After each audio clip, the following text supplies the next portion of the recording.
तो खून लग गया मुंह में। वो कहते हैं ना, शेर के मुंह खून लग गया, तो ईस्ट इंडिया कंपनी को खून लग गया और उनको लगा कि भारत में तो बहुत पैसा है, बहुत संपत्ति है, लूट मार तो करनी ही पड़ेगी और पैसा यहां से लेके लंदन जाना ही पड़ेगा। तो उन्होंने एक फैसला किया। फैसला क्या किया कि इस देश में अब खाली लूटमार नहीं करेंगे, इस देश में हम अपनी सरकार भी चलाएंगे। एक तो है व्यापारी आया, एक तो डकैत आया लूटमार करके ले गया, लेकिन एक डकैत आया जिसने आपके घर पे ही कब्जा कर लिया। सोचो आप, कोई डकैत आपके घर में घुस गया, जो भी था थोड़ा बहुत संपत्ति है लूट के ले गया, ये एक घटना है। लेकिन कोई डकैत आपके घर में घुस गया और आपको मार के घर के बाहर निकाल दिया और घर पे कब्जा करके वो मालिक बन के बैठ गया। ऐसा ही हमारे देश में हुआ। हमारे देश में पता है क्या हुआ?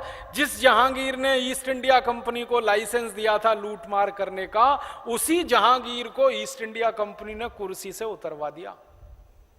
उसी जहांगीर को। ऐसा हुआ।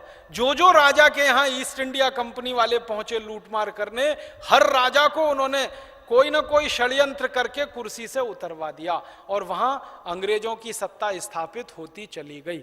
ऐसे करके धीरे धीरे भारत का आधे से ज्यादा राज्य उन्होंने कब्जे में ले लिया।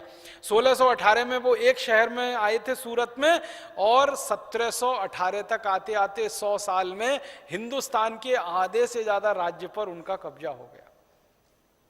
और पहले कब्जा हुआ कमजोर राज्यों पर। मैंने आपको बताया ना, जयपुर का ऐसे राजा, ऐसे भारत में 200 से ज्यादा कमजोर राजा थे। और उनकी कमजोरियां क्या थी? सब शराब में डूबे हुए, नशों में डूबे हुए,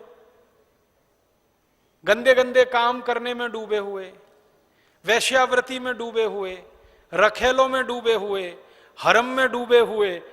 एक शब्द होता है ना हरामी, ये कहां से आया? उर्दू का शब्द है, फारसी से आया हरम। हरम का मतलब होता है एक ऐसा महल जहां बहुत सारी स्त्रियां रहती हों और राजा उन स्त्रियों के साथ विलास करता हो, उसको हरम कहते हैं। अब उस हरम में से जहां बहुत सारी स्त्रियां राजाओं के साथ रहती थी, तो उनमें कुछ बच्चे पैदा हो जाते थे, उनको हरामी कहा जाता था। ये हंसने की बात नहीं है, सच्चाई बता रहा। हरामी शब्द है ना, वो हरम में से आया। तो ऐसे बहुत राजा थे जिन्होंने हरम रखे हुए थे। 50-50 महिलाएं, 100-100 महिलाएं, 150-150 महिलाएं, चरित्रहीन राजा एकदम से, निकृष्ट किस्म के राजा एकदम से, जिनको अपने शरीर सुख के अलावा कुछ दिखाई ही नहीं देता था। ऐसे राजा बहुत कमजोर होते थे। आप जानते हैं, जो विलासी होता है और वासना में डूबा हुआ होता है, वो सब चीजों में डूबा हुआ होता है।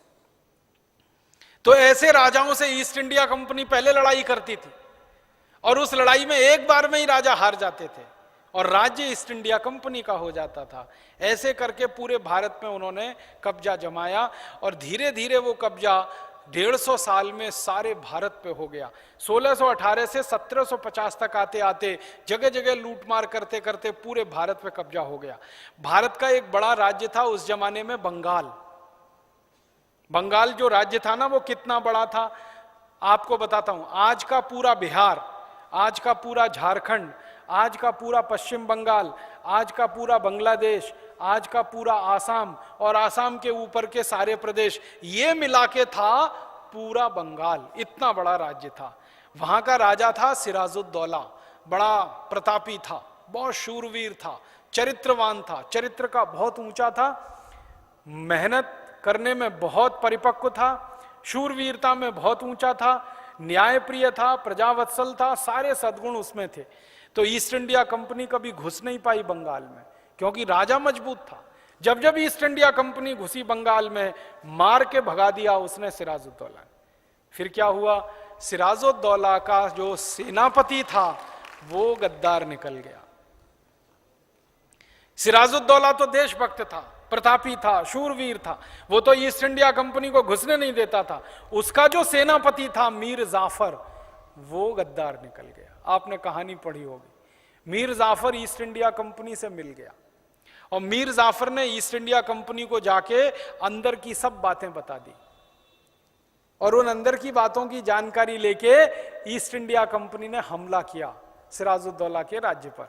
अब हमला हुआ तो सिराजुद्दौला की फौज युद्ध के लिए तैयार हुई।